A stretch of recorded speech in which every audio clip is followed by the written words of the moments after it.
কি প্রচণ্ড গরম, তার উপর ছিল মানুষের ভিড়। আজ ছিল লোকনাথ বাবার যে কীর্তনটা, ওটার সেকেন্ড ডে মানে লাস্ট ডে। আর দেখো কি পরিমাণে মানুষ, এটা তো কিছুই না, আরও মানুষ ছিল।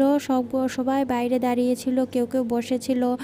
আর এত গরমের মধ্যে আমি মামাকে নিয়ে গিয়েছিলাম। আমিও বসেছিলাম, কিন্তু আমার না একটুকু সহ্য হচ্ছিল না। ও প্রচণ্ড যন্ত্রণা করছিল আর আসার জন্য, মানে ওর না গরমে সহ্য হচ্ছিল না। তারপর চলে এসেছি। বাইরে আসার পর ওর মানে যন্ত্রণাটা একটু কমেছে। ওকে যাই হোক একটা কিছু কিনে দিয়েছিলাম, খেলনা। দেন এখানে আমি এগরোল দেখে এগরোল খেতে এসেছিলাম। কালও দেখেছিলাম, কিন্তু মানে তখন ইচ্ছে হয়নি খাওয়ার জন্য, আজ ইচ্ছে হয়েছে। দেন এখান থেকে দুজোড়ো ঝুমকো নিয়েছিলাম, আর এই ঝুমকোগুলো 50 টাকা করে বিক্রি হচ্ছিল। দুটো দেখে আমার পছন্দ হয়েছে, নিয়েছি। তারপর বাড়ি চলে এসেছি। বাড়ি এসে ফ্যানের নিচে বসে এগরোল খাওয়ার যে মজাটা, ওটার মানে বলে বোঝানো যাবে না। যাই হোক, তোমাদের যদি ভিডিও ভালো লাগে, like comment share and subscribe করে